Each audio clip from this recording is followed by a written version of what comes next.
el primer ministro de Israel, Benjamín Netanyahu, se atrevió a entrar a la Franja de Gaza, rodeado de tropas israelíes. Lo hizo en el norte de la Franja de Gaza, en medio de la tregua temporal con el Hamas, lo que es visto como una preocupación, una preocupación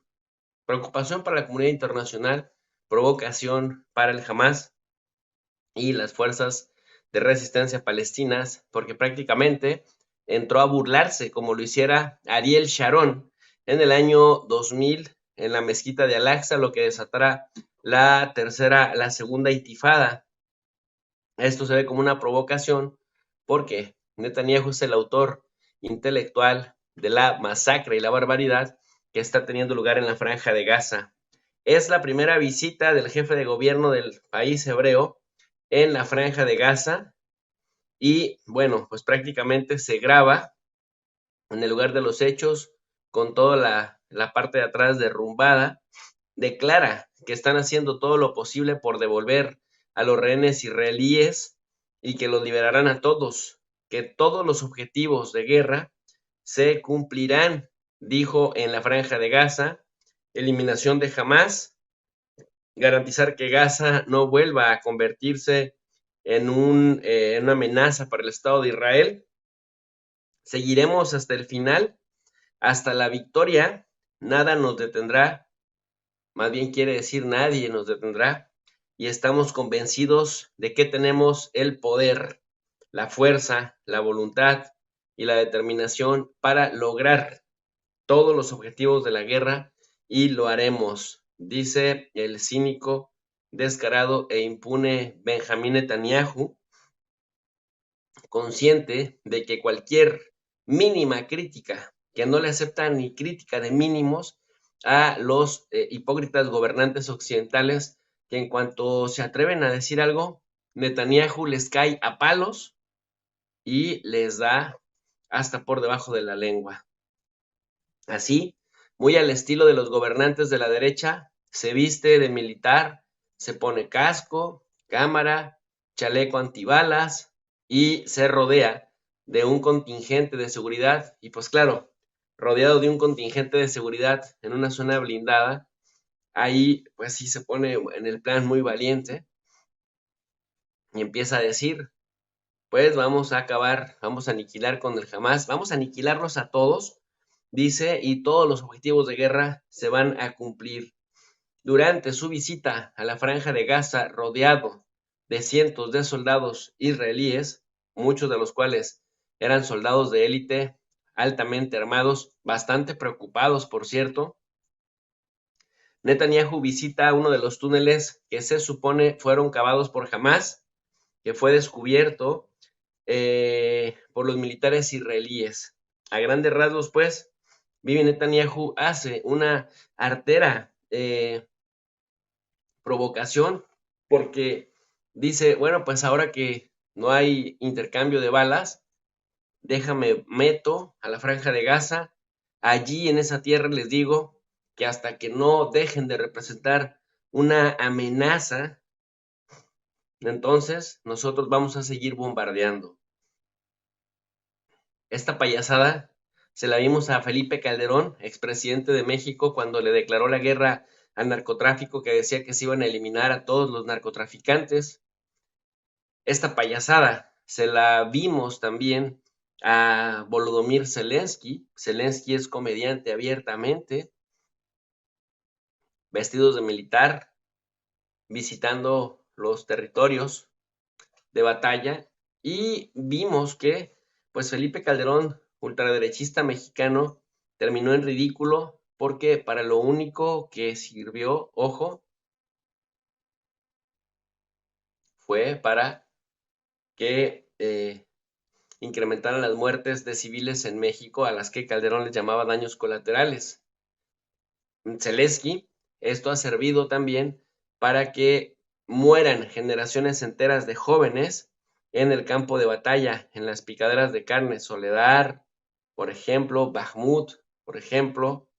y así sucesivamente en Donetsk, en Lugansk, en cada uno de los lugares en donde Zelensky se presentaba vestido como militar. Y como a los derechistas les da por vestirse como militares, muy fascistoide el asunto, pues Netanyahu, ahora que se ha asegurado la tregua, va y dice, de todos modos no me pueden disparar, de todas formas tengo que provocar y pues básicamente me presento como el gran militar o el gran estratega. Han muerto más periodistas en Gaza, ya van 57 periodistas asesinados en la franja de Gaza, solo en mes y medio de invasión israelí en la franja de Gaza, que en Ucrania, en donde nada más han muerto 10 en 1 año y 9 meses. No cabe duda, pues,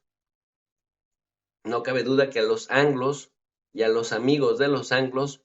cuando atacan, no les importa distinguir entre civiles y objetivos militares, pero eso sí, estaban bastante horrorizados, o se supone que estaban bastante horrorizados cuando Rusia golpeaba instalaciones estratégicas y ahora los vemos a ellos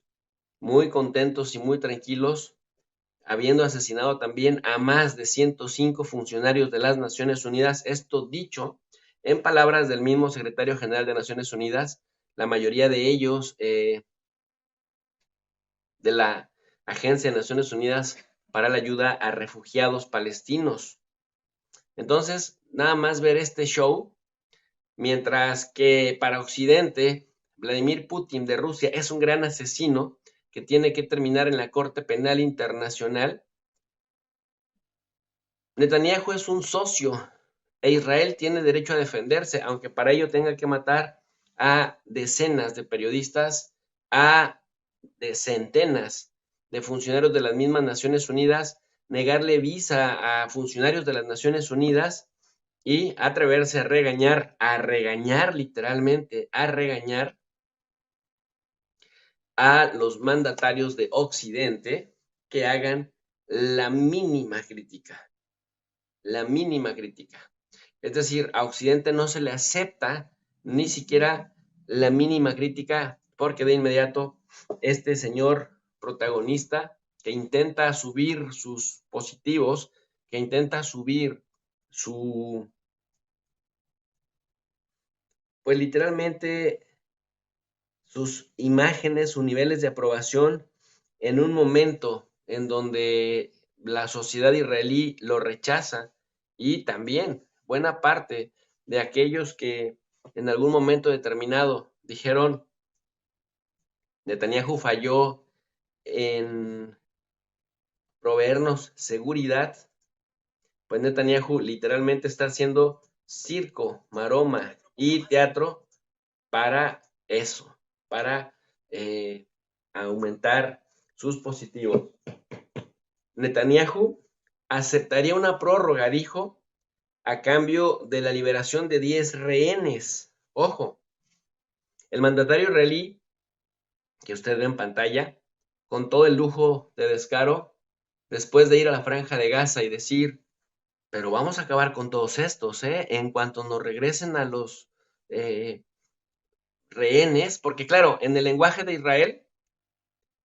cuando Israel agarra niños, más de 600 niños palestinos están en Israel sin debido proceso encarcelados, niños, son encarcelados, no son rehenes ni son presos políticos. Pero cuando el Hamas hizo lo mismo, entonces para Israel son rehenes y hay que rescatarlos. Bueno, Netanyahu dice, después de haber señalado que aplastaría al Hamas, que Gaza no representaría más una amenaza para Israel, como si realmente la representara, dice que aceptaría una prórroga adicional de la tregua a cambio de la liberación de 10 rehenes por día. Es decir, que por cada 10 rehenes que Hamas libere, entonces Israel dejará de bombardear. Estamos hablando que si originalmente eran 240 rehenes y ya liberaron a 50, entonces Hamas tiene la posibilidad de soltar pues literal, otros 10 días, tener otros 10 días de tregua, mientras va soltando poco a poco, así, pum, pum, pum, pum, pum, a cada uno de los rehenes.